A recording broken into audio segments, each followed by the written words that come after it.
So I think what we saw today was one aspect of a common challenge that we have with CPQ, which is how do we make that kind of a user experience simple for people who are using CPQ, right? Rather than clicking through multiple steps and going through that whole process of configuring codes, can we just simplify it? And we saw it through a chatbot. We could have equally demonstrated it to you with a salesperson just being on a call and saying, configure a code like this, and the system does it. So that is one part of it. When we think about the whole coding process itself, there's a lot more that is going on.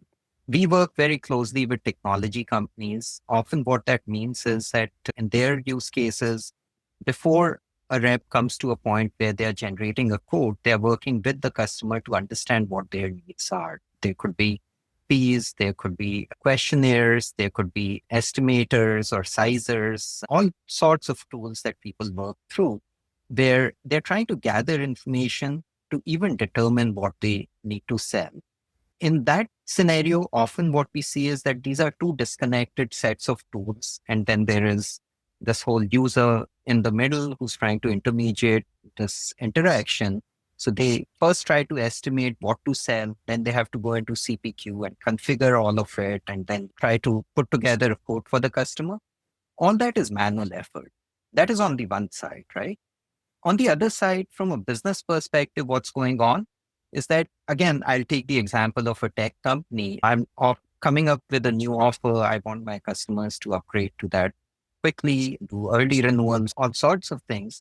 And I'm trying to enable that with the different types of promotions, right? I might give some upgrade credits. I might have early renewal credits. I might do those types of things where I'm helping customers to migrate to my latest and greatest offering as soon as possible.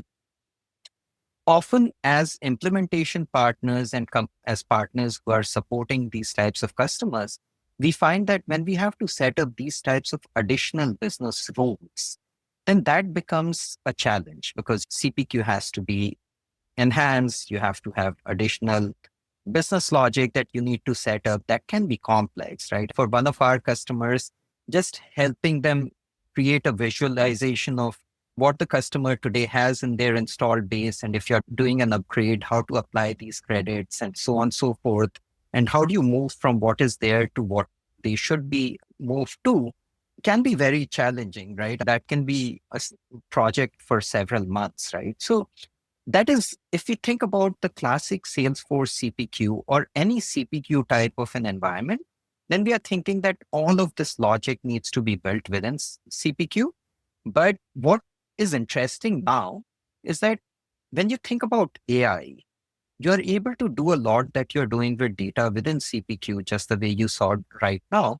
But you're also able to synthesize that with data that might be sitting outside of CPQ because your models, your LLMs you can teach them on data that may not be within Salesforce itself. So your additional business rules around how you want to apply upgrade credits or renewals, early renewal credits, or so on, can be sitting outside of Salesforce. Similarly, whatever you are capturing in your estimator ultimately leads to a configuration or a product that you're trying to sell that may be sitting outside of Salesforce.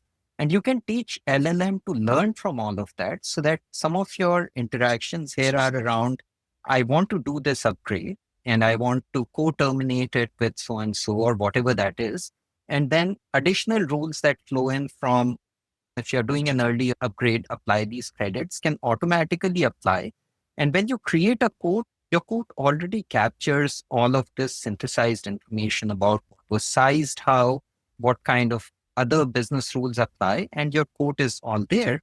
And then the power of agentic workflow on top of that means you can do this in ways where a lot of the grunt work can be taken out. So your code is automatically created. It is automatically routed for approvals. The email is drafted and ready to go for the customer after your review. So all those things are very feasible, very doable right now, even within Salesforce CPQ today itself, right? So you can see that what GPT-5 does is it provides you a framework to do all of these things together.